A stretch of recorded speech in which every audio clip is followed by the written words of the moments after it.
What's Gucci NBA world? It's your boy 22 Khalil. And just like y'all, I'm excited as hell to watch The Last Dance finally premiere tonight. And thank God they moved this up because my quarantine routine has been centering around talking on Xbox like it's a podcast and watching Sarah J highlights. I was in the deep end, but thanks to ESPN, they finally gave me a reason to finally watch TV. And imagine Skip Bayless watching all of this. He's probably going to be drilling at the mouth with the amount of MJ content we're going to get in these next few weeks. But as every episode drops, expect NBA Twitter to get very toxic during these next 10 episodes. Be prepared for the old heads to act like they know every player back in the day.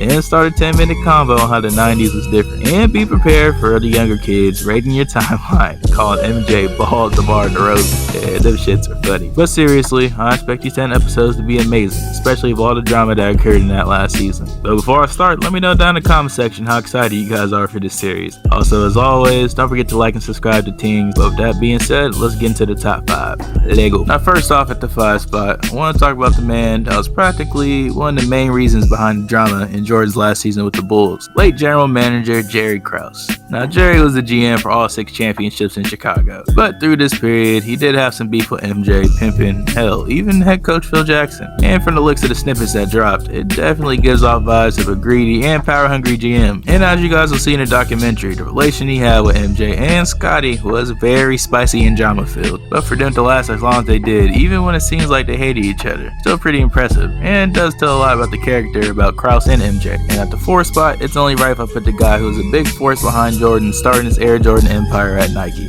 Michael Jordan's agent David Falk. And I know he really doesn't sound that important, but without him, there's a big possibility that Jordan could probably be at Adidas right now. I can't even wrap my mind around a simulation where MJ is rocking 3 stripes. There are some people out there that don't even understand that MJ and Nike go hand in hand. Pizza and pepperoni, peanut butter and jelly, Tyler the Creator and Kali Uchis, Goku and Vegeta, Tiana Trump and... Okay, y'all get the point. Y'all know what I'm saying. But MJ and Nike will forever be stuck together. Now, I know this had nothing to do with the documentary, but in general, it will be interesting to see David Falk talk about Jordan from an agent perspective. Managing Jordan through the highs and lows must have been wild, and it would low-key be cool to hear Jordan's stories from the agent side of things. And at the 3 spot, I'm looking forward to see this season through the aspect of Jordan's teammates. I'm talking about everybody. Tony Kukoc, Steve Kerr, Scottie Pippen, Ron Harper, hell, the practice squad players. I want it all. Yeah, we got all these stories about Jordan, but in this documentary, I want to hear about all the unsung heroes. Scottie and Rodman get their praise, but I also want to hear people like Ron Harper and Kukoc get more recognition after the series airs. Also, I like to see how they interact with Jordan on and off the court.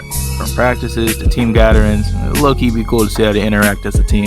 And number 2, I'm gonna be looking forward to the people getting interviewed. If y'all seen the trailer, y'all know what I'm talking about. The amount of people on here is crazy. They got my man's Obama on here, they got my man's Kobe RP, and for some reason, I've seen Carmen Electra. Like, what did the team get themselves into for fucking Carmen Electra to be on the series? I smell a scandal. But to see the amount of personalities that's gonna be doing interviews is pretty impressive. Former players, current players, former media members, celebs, hell, who knows? Your soundbite's gonna be amazing, and I can't wait to be in front of my TV enjoying every single second. And the last thing I'm excited to see is, of course, Michael Jordan in his element, uncensored. All these savage, unfiltered stories, toxic, cutthroat Jordan. I always hear about how cutthroat this man is from people that watched him back in the day.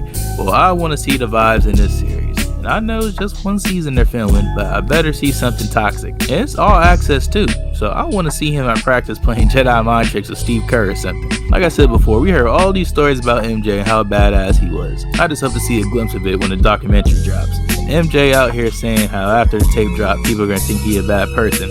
So it's looking like we're going to get toxic MJ. But for real, seeing MJ in his ultra competitive spirit would definitely, an all access lens, be a fascinating watch. And more importantly, this documentary is going to show the younger generation the amount of passion and dedication he had, which really made him an icon. As I keep talking about this, I can't wait to hear what ESPN got in store for us. This quarantine has been a huge bore fest, so hopefully The Last Dance can add some excitement to my life. And also, be ready for the memes, the countless memes that's going to result from this. I can already see the future. But one more thing, LeBron and Jordan fanboys, enjoy this damn series. For once, can we just enjoy somebody's greatness without comparing it to the other dude? Why am I even trying? Twitter is just gonna be toxic anyways. Whatever, man, go crazy. Guys, don't forget to like and subscribe to Tings to stay in the loop. But until next time, it's your boy 22 Khalil, and as they say in Japan, Ja Matane. Peace.